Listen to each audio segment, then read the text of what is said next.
আজকে আমি তোমাদের দাদা ভাই আর আমার ছোট ছেলে আর আমার ভাসুর মেয়ে আমার বড় ননদের বাড়ি যাচ্ছি। তা যাই হোক, এবার কি বলো তো, এমনি তার আগের ভিডিওগুলো করা হয়নি। আজকে তাড়াতাড়ির মধ্যে কাজ সারতে হয়েছিল। আমি এমনি কি বলো তো, বাড়িতে অনেক কিছুই কাজ থাকে, ছাগল টাগল আছে, ও ঘাস টাস আনা, এটা ওটা সব কিছু করে যেহেতু এক জায়গায় আসবো, সেই কারণে এমনি সব কিছু শেয়ার করা, এমনি ভিডিওই করা হয়নি, সব থেকে ওর জন্য শেয়ার করতে পারছি না ভিডিওগুলো। যাই হোক, দেখো আমরা রাস্তায় যাচ্ছি আর চাষিদের কতটা ক্ষতি হয়েছে দেখো, আর চাষিরা কি সঞ্চয় করে রাখে এই সময়, সেটাই তোমাদের সঙ্গে শেয়ার করব বলে আজকে এই ভিডিওটা দিলাম। যাই হোক, রাস্তার দু সাইডেই দেখতে পাচ্ছ প্রচুর পরিমাণে পাটকাঠি। এমনিতে এদিক ওদিক রাস্তায় যেদিকেই তাকাবে শুধু রাস্তায় পাটকাঠি আর পাটকাঠি।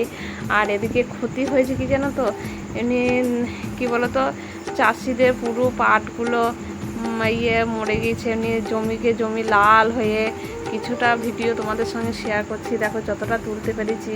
আর কি বলো তো, আমরা যে অন্নপ্রাশন, হ্যাঁ ননদের বাড়িতে কি অনুষ্ঠান আছে জানো তো, আজকে ননদের দেওরের নাতির মুখে ভাত, সেই কারণে এই দেখো জমিতে পুরো পাটগুলো লাল লাল হয়ে, পাট কাটার সময় পাট পুরো জমি মরে গেছে। এবার চাষিদের যা খরচা করার খরচা হয়ে গেছে, কিন্তু এই সময় যে পাটটা নেবে, এমনি পাটটা কাটা হয়ে গেলেই তো হয়ে গেল, তারপর ভিজি জলে দিয়ে তারপর পাটটা ঘরে চলে আসতো।